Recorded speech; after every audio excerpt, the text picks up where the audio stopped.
এই মুহূর্তে আমি অবস্থান করছি ঢাকা জাতীয় বিশ্ববিদ্যালয়ের পাশেই কেন্দ্রীয় জামে মসজিদের সেই কবি কাজী নজরুল ইসলামের কবরের ঠিক সামনেই। দর্শক, ইতিমধ্যে আপনারা দেখতে পাচ্ছেন হাজারো জনগণ কিন্তু এখানে এসে উপস্থিত হয়েছে। সবাই আশাবাদী ছিল যে আজকে ওসমান হাদির লাশ নিয়ে আসার কথা ছিল কেন্দ্রীয় জামে মসজিদে। দূর দূরান্ত থেকে মানুষ ছুটে এসেছেন হাদির লাশ দেখার জন্য, হাদিকে শেষ দেখার জন্য, হাদিকে একটু দেখার জন্য দূর দূরান্ত থেকে ছুটে এসেছে হাজারো মানুষ। দর্শক, আপনারা জানেন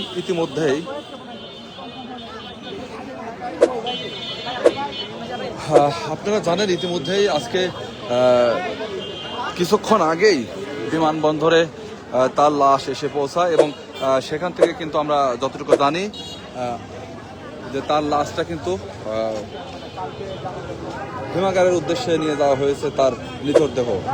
চারদিকে শুধু নীরবতা আর দীর্ঘশ্বাস, সহপাঠীদের চোখে জমে আছে অশ্রু।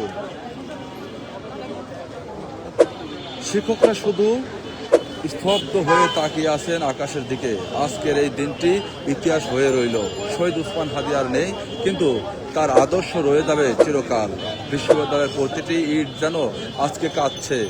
কেন্দ্রীয় জামে মসজিদ আজ অপেক্ষায় ছিল, কিন্তু অপেক্ষার অবসান ঘটেনি। লাশ আনা হলো না, আজ নেওয়া হলো হিমাগারে। শেষ প্রস্তুতির জন্য কাল নির্ধারিত সময়েই হবে দাফন। দাফনের স্থান নির্ধারিত হয়েছে বিশ্ববিদ্যালয়ের কেন্দ্রীয় জামে মসজিদের পাশেই, মহান কবি কাজী নজরুল ইসলামের কবরের পাশে। ইতিহাসের পাশে ইতিহাসের ঘুম, এক কবির পাশে এক শহীদের চিরনিদ্রা। এই সম্মান সবাই পায় না। শহীদ ওসমান হাদি পেয়েছেন কারণ তিনি আপোষ করেননি, তিনি মাথা নত করেননি। অন্যায়ের সামনে দাঁড়িয়ে গিয়েছিলেন প্রাচীর হয়ে। সেই প্রাচীর ভাঙতে গিয়েই ঝরেছে তার প্রাণ, কিন্তু ভাঙেনি তার মনোবল। আজ তার দেহ হিমাগারে, কিন্তু তার আত্মা ঘুরে বেড়াচ্ছে ক্যাম্পাস জুড়ে, প্রতিটি ক্লাস জুড়ে, প্রতিটি করিডরে, প্রতিটি মিছিলে। সহপাঠীরা বলছে, তুমি চলে যাওনি, তুমি আমাদের ভেতরে আসো। দাফনের খবর ছড়িয়ে পড়তেই মানুষের ঢল নামতে শুরু করেছে। সবাই একবার শেষ বিদায় জানাতে চায়, শহীদকে শেষ সালাম দিতে চায়।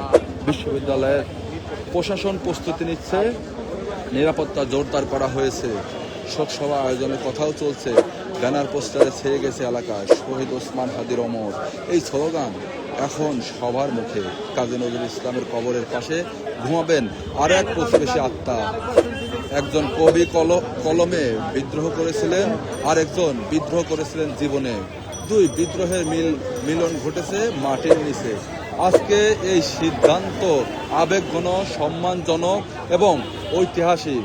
শহীদ ওসমান হাদির পরিবারের